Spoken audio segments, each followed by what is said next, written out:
గెలవలే, ఒక ఎమ్మెల్యే గెలవని రాష్ట్రాలు ఉన్నాయి. ఇలా ఉప్పు పాత్ర వేసినా అని ఎవడు మాట్లాడతాడు? అహంకారం నెత్తికెక్కినోడు మాట్లాడతాడు, కళ్ళు నెత్తికెక్కినోడు మాట్లాడతాడు. ఎప్పుడైనా ఎవడో ఉప్పు పాత్ర వేయడు.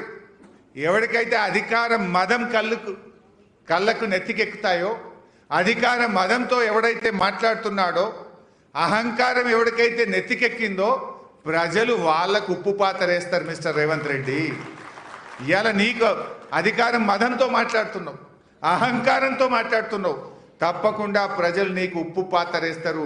జాగ్రత్త బిడ్డ, రోజు లెక్క పెట్టుకో అని చెప్పి కూడా నేను ఈ సందర్భంగా హెచ్చరిస్తా ఉన్నా. ఏందా చిల్లర మాటలేంది? నువ్వు ఇంకా మాట్లాడుతుండు 2034లో కూడా మేమే గెలుస్తాం, 28లో కూడా మేమే గెలుస్తాం. 2028 నుంచి 34 దాకా వీళ్ళే ఉంటారట. నీకు అంత ధైర్యం ఉంటే, దమ్ముంటే అసెంబ్లీ రద్దు చెయ్యి. అప్పటిదాకా ఎందుకు ఇప్పుడే తెలుసుకుందాంపా. నువ్వు గెలుతానంత దమ్మున్నది కదా, నువ్వు పని చేసినట్టున్నావు కదా. నిజంగానే నువ్వు పని చేస్తే 2028 దాకెందుకు? ఇప్పుడే రాజీనామా చేద్దాం పట్టి అందరం, అసెంబ్లీ రద్దు చేయి, ప్రజలకు పోదాం. ఎవడేందో ప్రజలే తేల్చి చెప్తారు ఇప్పుడు నీకు. లేదు, నువ్వు మా ఎమ్మెల్యేలను గుంజుకున్నావు కదా, 9 మందినో 10 మందినో, దమ్ము ఉంటే గాలతో రాజీనామా పెట్టి ఎవరు గెలుస్తారో ఇప్పుడు ప్రజలకు పోయి చూసుకుందాంపా. ఇదో అదో ఏదో ఒకటి తెలుసుకుందాంపా. ఊకే నువ్వన్నా నేనన్నా నువ్వు గెలుతా ఎందుకు? పోదాంపా, ప్రజలకు ఇప్పుడే పోదాంపా. నీకు అంత నమ్మకం ఉంటే, నువ్వు అంత పనిచేసినవి అయితే, నీకు ధైర్యం ఉంటే పారు అసెంబ్లీ రద్దు చేసి అసెంబ్లీకి పోదాంపా. దానికి నీకు చేత కాదు. ఇలా ఎన్ని అబద్ధాలు మాట్లాడినంటే, నేను ఇందాక చూస్తూ ఉంటే అసలు వెనకటేదో ఆయనకు శాపం ఉన్నట్టుంది. నిజాలు మాట్లాడితే నెత్తివలి చనిపోతాడు అనేది ఉంటుండే చూడు, వెనకటేదో సామెత. అట్లా రేవంత్ రెడ్డి అబద్ధాలు తప్ప జీవితంలో నిజాలు మాట్లాడు. ఇవాళ అంటుండు నల్గొండలో రైతు బంధు వేయడం ద్వారా రైతుల కళ్ళల్లో ఆనందం చూస్తున్నట రేవంత్ రెడ్డి. సిగ్గుండాలే మాట్లాడుతందుకు. నువ్వు రైతు బంధు వేసినావు అసలు? ఈ యాసంగిలో రైతు బంధు పడ్డదా అసలు? మొన్న మా నంగునూరుకు, మా నర్మెటకు, మన సిద్దిపేటకు వచ్చి నువ్వు 45 రోజుల్లో రైతు బంధు వేస్తా అని చెప్పి 90 రోజులైనా రైతు బంధు అయ్యని దద్దమ్మ ముఖ్యమంత్రివి, ఫెయిల్యూర్ సీఎం నువ్వు. ఈ రైతు బంధు ఎగబెట్టి ఇంకా సిగ్గు లేకుండా నేను వేసిన రైతు భరోసా రైతుల కళ్ళల్లో ఆనందం వెలుతురు చూస్తున్నట్టయినా రాయన ఊర్లకు రా, గన్మెన్లు లేకుండా, పోలీసు వాళ్ళు లేకుండా. పోదాందా నువ్వు వచ్చిన నర్మెట్టకే రా. ఆ ఊళ్ళో రుణమాఫీ ఎంతమందికి అయిందో, రైతు బంధుకి ఎంతమందికి కాలేదో, రైతుల కళ్ళల్లో ఆనందం ఉన్నదో దుఃఖం ఉన్నదో ఆ రైతుల మధ్యనే రచ్చబండ కాడ కూర్చొని మాట్లాడదాం రా రేవంత్ రెడ్డి. అరే నువ్వు 3 సార్లు రైతు బంధు ఎగ్గొట్టినావు నువ్వు. ఆనాడేమో ఈ సిపాయి ఏమంటుండే, కేసీఆర్ నువ్వు 2 సార్లే రైతు బంధు ఇస్తున్నావు. కొంతమంది రైతులు 3 పంటలు పండిస్తుండ్రు, 3 సార్లు రైతు బంధు వేయాలని మాట్లాడిన ఈ సిపాయి ఇప్పటికీ 3 రైతు బంధులు ఎగ్గొట్టిండు. ఒక వానకాలం మొత్తానికే ఎగ్గొట్టిండు. ఒక యాసంగి 3 ఎకరాలు వేసిండు, మొన్న యాసంగి 2 ఎకరాలు వేసిండు.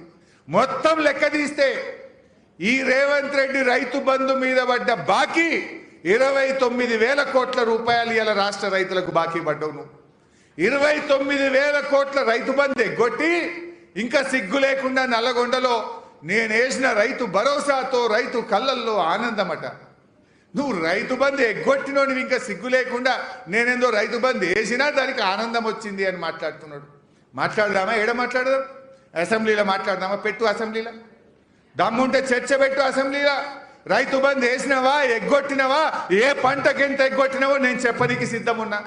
రైతు బీమా ఎగ్గొట్టినవు, రైతు బంధు ఎగ్గొట్టినవు, రైతులకు ఎరువులు ఇచ్చే తెలివి లేదు, పంట కొనే చేతగాని దద్దమ్మవు. నువ్వు రైతుల కళ్ళల్లో ఆనందం చూసినా అని మాట్లాడతావు. వడ్లు అమ్ముకోవాలంటే ఒక్కొక్క రైతు కళ్ళల్లో నీళ్లు పెట్టుకున్నాడు. మొన్న ఈయన చెప్తుండు 80 లక్షల మెట్రిక్ టన్నుల వడ్లు కొన్నా. నీ ముఖానికి నువ్వు 80 కొన్నావు. మేము 2020-21లోనే 92 లక్షల మెట్రిక్ టన్నుల వడ్లు కొన్నాం. నువ్వేందా 80 కొన్నాను పెద్ద సిపాయి లెక్క చెప్పుకుంటున్నావు నీ ముఖానికి. నువ్వు కొన్నది 80. 2020-21లోనే 92 లక్షల మెట్రిక్ టన్నులు కొని రైతుల కళ్ళల్లో ఆనందాన్ని నింపింది బీఆర్ఎస్ పార్టీ. నువ్వు ఆగంబట్టి తడిసిపోయి ఎండిపోయి ఎండకెండి వానకు తడిసి చెదలు బట్టి సంచులు లేక దాదాపు 40-50 రోజులు పడిగాపులు కాసి రైతుల కళ్ళల్లో కన్నీళ్లు పెట్టిన నువ్వు సిగ్గు లేకుండా ఇంకా రైతు బంద్ వేసినా వడ్లు కొన్నా అని మాట్లాడతావు నీ ముఖానికి. క్షమాపణ చెప్పాలి నువ్వు. రాష్ట్ర రైతాంగానికి రైతు బంధు ఎగబెట్టినందుకు, దేవుడి మీద ఒట్టు పెట్టి రుణమాఫీ చెయ్యనందుకు, రైతు బీమా ఆపేసినందుకు, వడ్లు కొననందుకు, పంటల బీమా ఇయ్యనందుకు, వడగళ్లవాన రాళ్ళు వడి తుఫానుతో నష్టపోయిన రైతులకు ఇస్తానన్న 10,000 ఇయ్యనందుకు చెంపలేసుకొని క్షమాపణ చెప్పాలి రేవంత్ రెడ్డి. ఇంకా సిగ్గు లేకుండా రైతుల కళ్ళల్లో నేనేందో ఆనందం చూసినా అని మాట్లాడుతున్నావు నీ ముఖానికి. ఏ రైతన్న నిన్ను అంటడా? ఇవాళ ప్రతి రైతు కేసీఆర్ను తలుచుకుంటున్నాడు.